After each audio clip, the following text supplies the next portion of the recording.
Are you ready to boost your savings without breaking a sweat? In this video, we have 9 super simple ways for you to boost your savings without adding an extra job or drastically changing your lifestyle. Let's check it out in this video.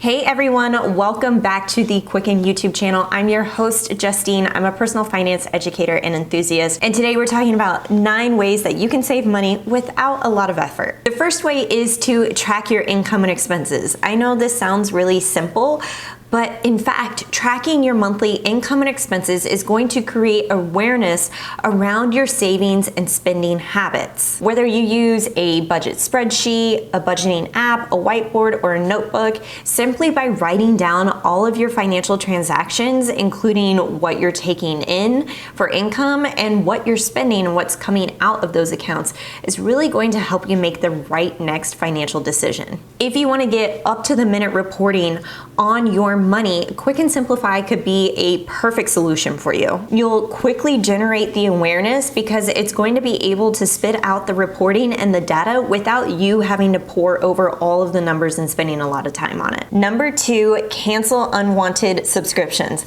Let's talk about cutting the cord, whether it's an existing cable subscription, streaming services that you no longer use, or a gym membership that may have fallen to the wayside.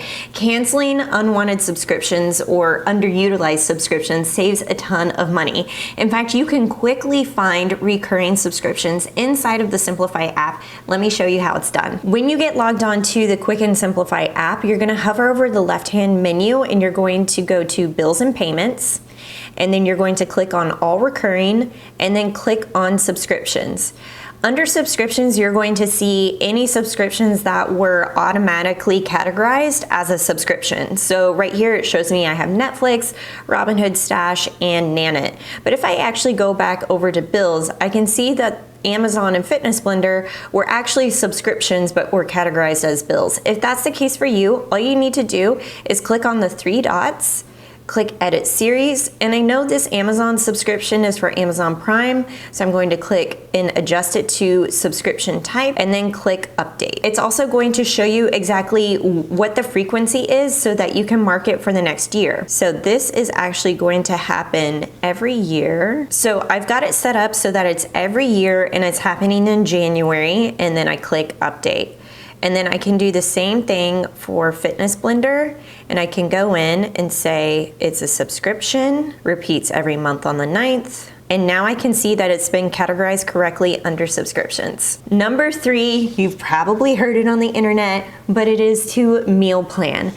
Meal planning and prepping is one of those essential habits that we need to start incorporating every single week so that we reduce food waste and we reduce overspending. Plus, you'll avoid unnecessary grocery trips, extra trips to the store. And pro tip, one thing that I've been incorporating over the last several years is doing online grocery ordering and picking it up at the grocery store. This saves me from doing any impulse purchases that I might have been doing inside of the store, and instead keeps me focused on exactly what are the food items that I need to be bringing home. Online ordering has helped me save money that way, and meal planning too. In fact, let me know in the comments below what's your favorite way to save money in regards to meal planning and grocery spending. Number 4, DIY. Let's talk about DIYing. There are tons of tutorials online, whether they're videos or walkthrough PDFs, to show you how to do things yourself. Whether it's expensive salon treatments or you're doing home repairs, try tackling these things yourself. Now, I'm not advocating that you try to rewire your electrical in your house if you've never done it before, but try doing things on the smaller end. For example, I used to color my hair at a hair salon and it cost close to $200. It really made me insane.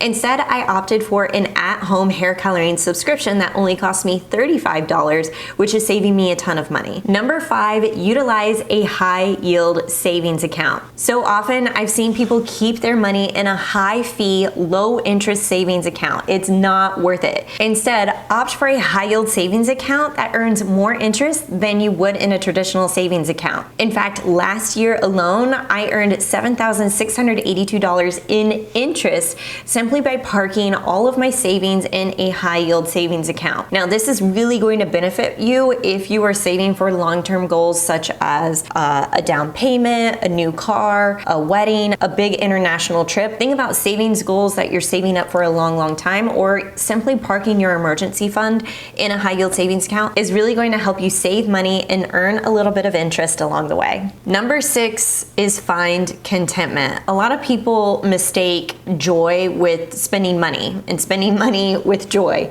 Instead, look for fun and free activities that reflect your core values. So to do a little exercise, I want you to think of 3 fun and free activities that bring you joy. It could be as simple as going on a walk through the park, or maybe visiting your favorite public library, or maybe it could be something really fun and hobby related like painting with watercolors again, or practicing a drum cadence with your drumsticks that you threw away in your closet. When you start incorporating these fun and free activities, it gets you out of that habit of spending money and chasing happiness and brings you back to your core values. Number 7, this might be one of my all-time favorites to use as a way to save money, but it's the at-home happy hour. And what I mean by that is getting creative with your entertainment.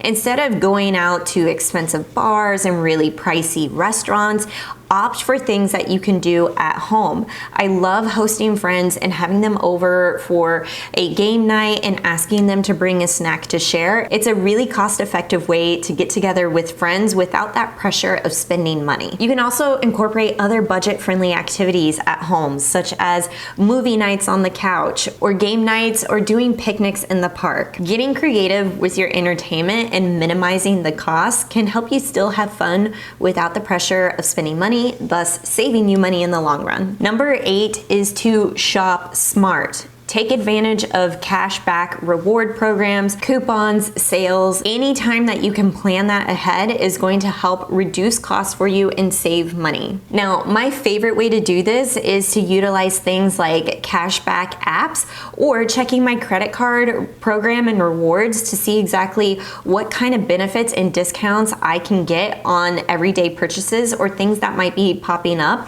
that I really want to create some savings for. I also join Buy Nothing Facebook groups. Have you heard of these? So basically they are local Facebook groups where people are giving away their stuff for free. Literally all you need to do is type in Buy Nothing and then your local city and click Buy Nothing, and then a Facebook group is going to pop open for that. In fact, I found an Up-A-Baby infant car seat that is retailed for $300 for free utilizing one of these Facebook groups. If you are a mom or you're expecting parents, you've researched this stuff. If you know, you know. And I was thrilled to find this car seat. So try one of those Buy Nothing Facebook groups as another way to take advantage of discounts and sales and getting stuff for free. Number 9, get thrifty. Now, thrift stores and consignment shops can be treasure troves of affordable finds. From furniture to clothing to jewelry, you just never know what you're going to find, and at a fraction of the cost. But if you're anything like me and you go into a thrift store and you're all of a sudden overwhelmed and you start questioning, where am I? What did I come here for? What am I doing here? It can be a little overwhelming, so I have a trick for you. The trick is to focus on one specific category inside of that thrift store that you're shopping for. So for me, a really easy one was used children's books. So instead of buying brand new books for $15 to $20 a pop, I can actually go into a thrift store and find children's books for $1.